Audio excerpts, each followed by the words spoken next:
اصول کہ اصول کے لیے تذکیر اور رائے ہے. اصول کے لیے کیا ہے؟ تذکیر اور رائے.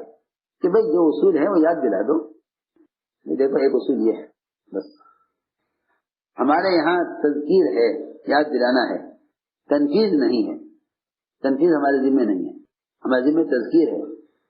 اور ہمارے دعوت کام میں تذکیر ہی ذریعہ ہے تنفیذ کا.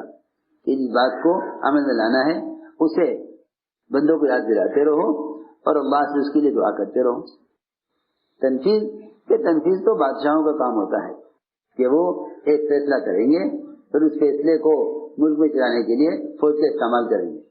اسے ہمیشہ یاد رکھو کہ کسی کام کو وجود میں لانے کے لیے قوت کا استعمال کرنا بادشاہوں کا کام ہے اور خوشامد کرنا نبیوں کا کام ہے.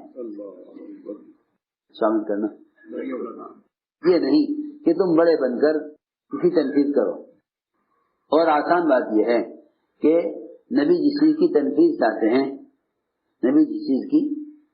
چاہتے ہیں اگر صحابہ اس کے لیے تیار نہ ہوں تو نبی کے پاس اس کام کو وجود میں لانے کے لیے سب سے بڑا اہم راستہ اپنے آپ کو مکلف کرنا ہے. اپنے آپ کو مکلف کرنا ہے. بہت آسان بات ہے.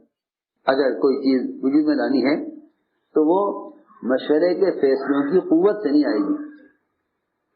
وہ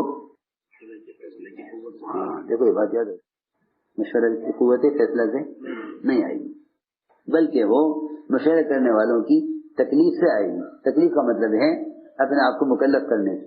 حدیبیہ کے موقع پر صحابہ کرام سر ملانے کو تیار نہیں تھے. آپ پریشان ہو گئے کہ اللہ کا حکم ہے اور صحابہ تیار نہیں ہیں، کیا کروں؟ جب بہت پریشان ہو کر آپ گھر میں داخل ہوئے، ام سلمہ سے عرض کیا کہ میں کیا کروں، اللہ کا حکم یہ ہے اور میرے صحابہ اس کے لیے تیار نہیں. تو انہوں نے یہ کہا کہ آپ کو ان سے کچھ کہنے کی ضرورت نہیں ہے. آپ اپنے حلاق سے کہیں کہ وہ آپ کا سر مونڈ دے. جب صحابہ آپ کو ایک عمل کرتے ہوئے دیکھیں گے تو خود بھی کریں گے. اس لیے میں نے عرض کیا شدت جو پیدا ہوتی ہے نا، شدت پیدا ہوتی ہے ساتھیوں میں کسی کام کی تنفیذ اور اس کو قائم کرانے کے لیے. نہیں کرو گے تو پھر ہم اس طرح احتجاج کریں گے، ایسا نہیں ہے. دعوت کے کام میں اس کی کوئی گنجائش نہیں. دعوت کے کام میں اس کی کوئی گنجائش نہیں. اس لیے میں نے عرض کیا کہ نبی اگر کسی چیز کو وجود میں لاتے ہیں تو دو راستوں سے، ایک خوشامد کے ذریعے، دوسرے دعاؤں کے ذریعے. اور تیسری بات اصل یہ ہے کہ وہ اپنے آپ کو خود اس کا مکلف کر دیتے ہیں. مسجد نبوی کی تعمیر میں حضور اکرم صلی اللہ علیہ وسلم پتھر خود اٹھا رہے تھے. آپ پتھر خود اٹھا رہے تھے. دیکھو بات یاد رکھو، ہمارے مشورے کا مزاج یہ نہیں ہے کہ یہ مشورے والے ہیں، یہ ان کے نیچے والے ہیں، یہ حکم دیں گے نیچے والے پہ، نیچے والوں کو حکم دیں گے، پھر ان کے نیچے والے پبلک سے کام کرائیں گے. یہ شاہی نظام ہے. نبوت کے نظام یہ نہیں ہے. نبوت کا نظام یہ ہے کہ جب صحابہ کرام خندق میں چٹان کو توڑنے میں تھک گئے، وہ چٹان نہ ٹوٹی تو آ کر عرض کیا کہ یہ دقت پیش آ گئی. آپ نے یہ نہیں فرمایا کہ میں دعا کرتا ہوں تم کوشش کرو، بلکہ فرمایا کہ میں خود اترتا ہوں. عبد الرحمن بن عوف رضی اللہ تعالیٰ نے بھی حضرت عمر کو یہی نصیحت کی تھی کہ مومنین آپ ہر کام میں خود دخیل ہوں گے.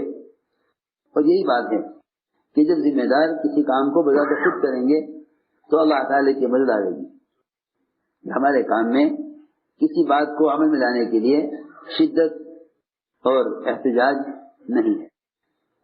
یہ سب سے بڑی بے اصولی ہے کہ کسی بات پر لانے کے لیے آدمی قوت کا استعمال کرے. ہمارے یہاں کسی چیز کو عمل میں لانے کے لیے قوت کا استعمال نہیں، عاجزی کا استعمال ہے. سمجھے بات؟ عاجزی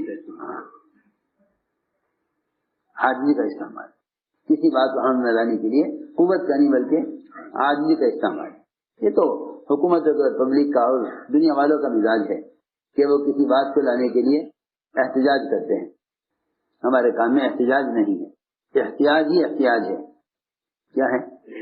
احتیاج ہے، یعنی محتاج ہیں، احتجاج نہیں. لیکن احتجاج کرو گے تو مقابلہ پیدا ہوگا اور مقابلے سے دوریاں پیدا ہوتی ہیں اور خوشامد اور احتیاط سے قربتیں پیدا ہوتی ہیں. اسے میں نے عرض کیا کہ ایک بہت بنیادی اصول یہ ہے کہ جو عمل میں لانی ہے، عمل میں لانا ہے جس چیز کو، اس کے لیے نرمی اختیار کرو، اس کے لیے نرمی اختیار کرو. اس لیے کہ اصول کہتے ہیں جڑوں کو، اور جڑیں بہت نرم ہوتی ہیں، جڑیں بہت نرم ہوتی ہیں.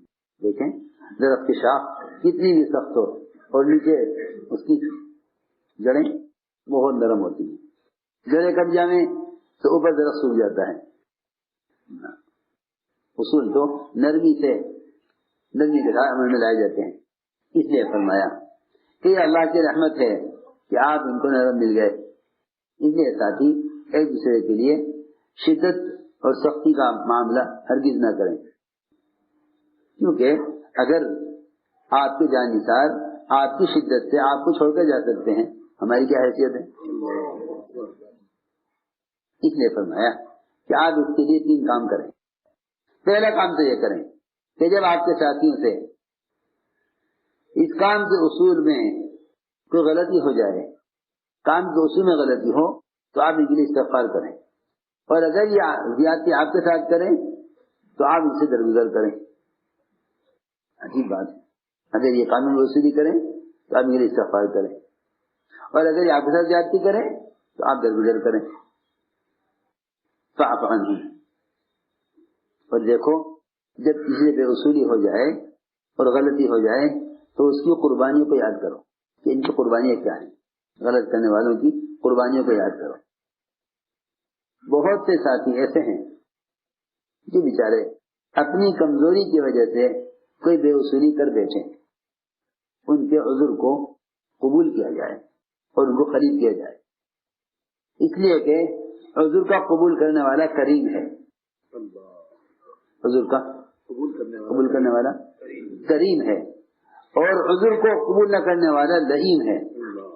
لئیم کہتے ہیں کمینے آدمی کو.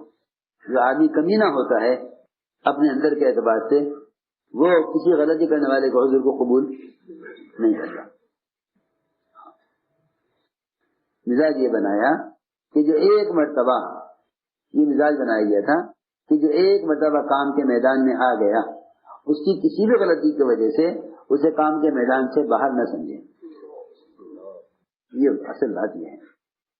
بس یاد رکھو، تنگ نظری، تنگ دلی، بدگمانی اور اپنے آپ کو اہم سمجھنے کی وجہ سے یہ بات پیدا ہوتی ہے کہ بھائی یہ فلاں فلاں فلاں یہ ہماری پارٹی کا نہیں ہے، نہ ہمارا یہاں اس کی کوئی گنجائش نہیں، ہمارے یہاں اس کی کوئی گنجائش نہیں.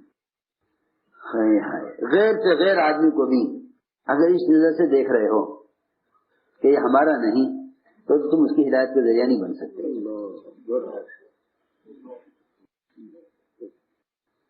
صحابی نے صرف یہ خیال کر کے مشرک پر تلوار چلا دی کہ کلمہ جان بچانے کے لیے پڑھ رہا. آپ نے اتنی ملامت کی کہ وہ صحابی تمنا کرنے لگے کاش میں اس کی جگہ ہوتا، یہ میری جگہ ہوتا. ایسا ذہن بنایا تھا. تو عذر کے پیش کرے، اس کے عذر کو قبول کرو. یہ عذر کا قبول کرنا یہ شرفا اور کریم لوگوں کا مزاج ہے، اور کسی کا عذر کو نہ ماننا یہ لعین اور کمینے لوگوں کا مزاج ہے کہ وہ عذر قبول نہیں کرتے، یعنی ہم نہیں مانتے.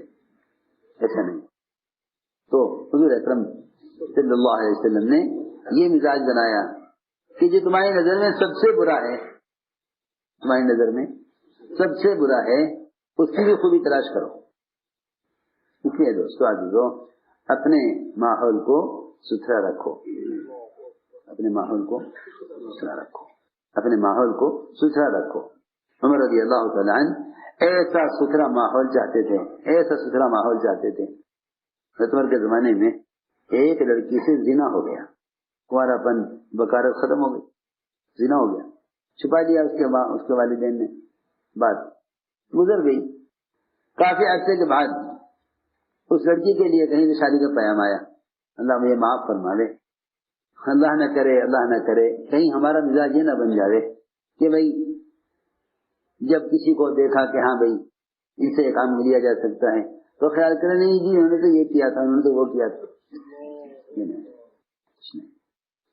چنانچہ اس کے والدین آئے، حضرت عمر سے کہا کہ ہماری لڑکی کے لیے شادی کا پیام آیا ہے اور ہماری لڑکی کے اندر عیب ہے.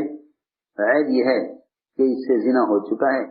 اب کیونکہ ایک عقد ہے، معاملہ ہے، کیا ہم لڑکے والوں کو بتا دیں کہ ہماری لڑکی کے اندر یہ کمی ہے، شادی کریں نہ کریں نا، رہے گی ایسی بغیر شادی ہے، اس سے غلطی ہو گئی تو کیا کریں.